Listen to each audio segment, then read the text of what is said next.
If you're gaming on a low-end PC, there's a good chance that you've tried lowering all of your settings while the game still runs like garbage, and it looks like garbage too. But the truth is, not all graphics settings are the same. Some are CPU heavy, while some are GPU heavy, while some barely matter at all. And knowing which one to tweak will maximize the enjoyability of that game. So, in this video I'm going to talk about the different settings and whether the CPU or the GPU handles them, so that you can identify your bottleneck and get the maximum out of your game. Hey guys, this is Addiction and welcome to the Laggy Lobby.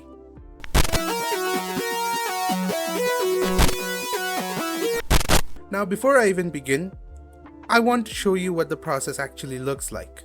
So how it works is, when you make an input, the CPU calculates using logic what happens, sends the instructions to the GPU, which then renders the frame and displays it on the screen.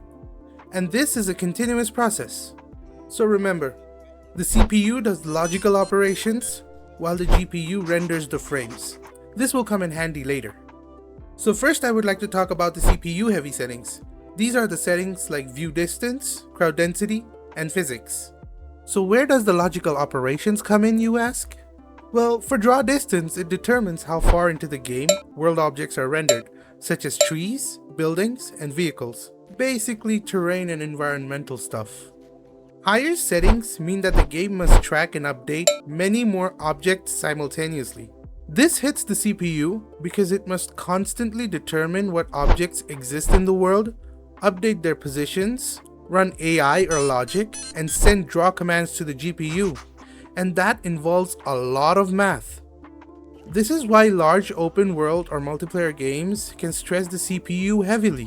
When it comes to crowd density and physics, these are honestly no-brainers. Crowd density controls how many characters or NPCs exist in the game world at the same time. In open world games, this could include pedestrians, vehicles, animals, enemies, or AI characters. For every single one of these characters, the CPU must calculate things like pathfinding, animations, collisions, and AI behavior. So the more characters there are in the world, the more work the CPU has to do for every single frame. This is why games often run much worse in crowded cities compared to empty areas. And it is the same for physics. This setting controls how complex the physical interactions in the game world are. This includes things like explosions, debris, ragdoll physics, destructible environments, and object collisions. When you blow up a building in a game, and you see those huge pieces of concrete almost mimic the real world in the way they break and fall to the ground, those are calculated to minute details by the CPU, which then asks the GPU to render the frames. This can cause sudden FPS drops, so remember, if you are suffering from a CPU bottleneck, go ahead and turn down these settings bit by bit and see if you can find the sweet spot. Hey, if you're still watching and you found the video useful, please do drop a like and consider subscribing. It really helps me out. Now let's continue. Now I would like to talk about GPU heavy settings.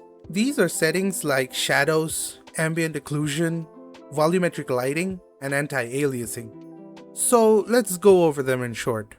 Now, contrary to popular belief, texture quality mostly depends on VRAM rather than raw GPU power.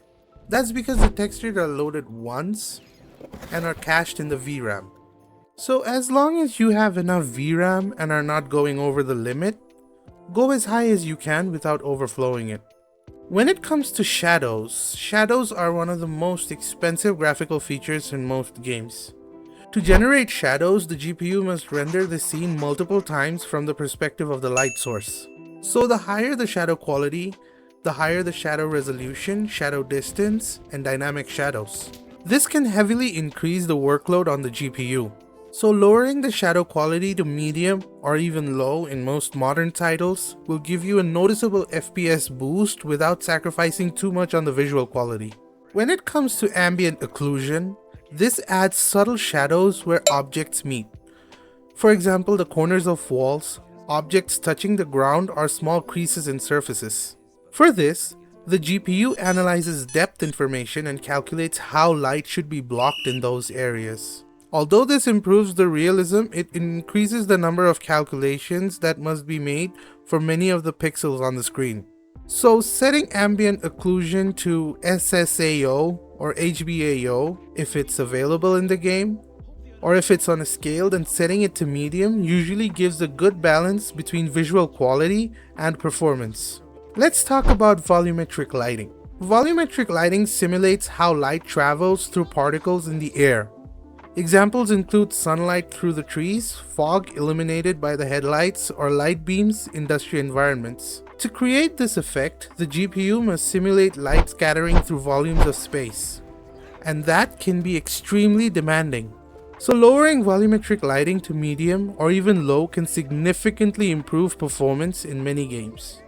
Now let's talk about a big gun, anti-aliasing. Anti-aliasing smooths out jagged edges on objects, but some anti-aliasing techniques require the GPU to sample pixels multiple times, and that can heavily reduce performance. For most systems though, TAA or SMAA provides a good balance. And if you're already using DLSS or FSR, you often don't need additional anti-aliasing at all.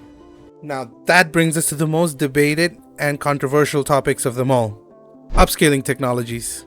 Now, we've all heard of the saying that beggars can't be choosers. So those of us with low to mid-tier PCs should not be against upscaling techniques, but rather, we should welcome it with open arms.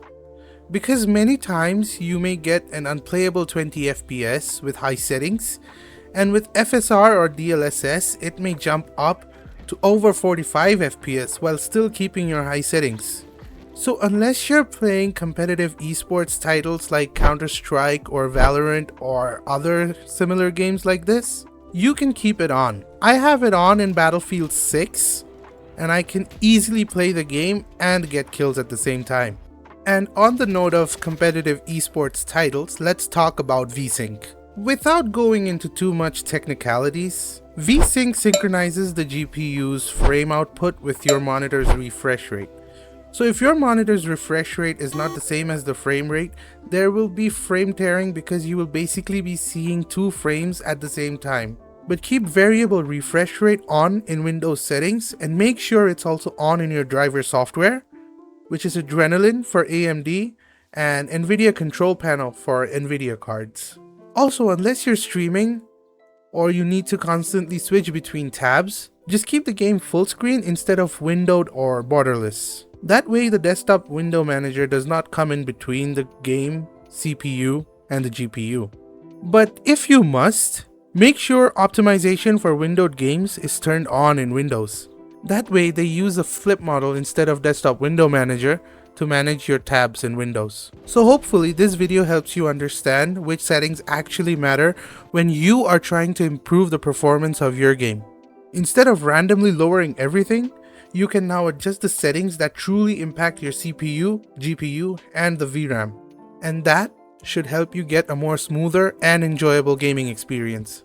So if you stuck this far, thank you so much. And if you found this video helpful, make sure to drop a like if you haven't already.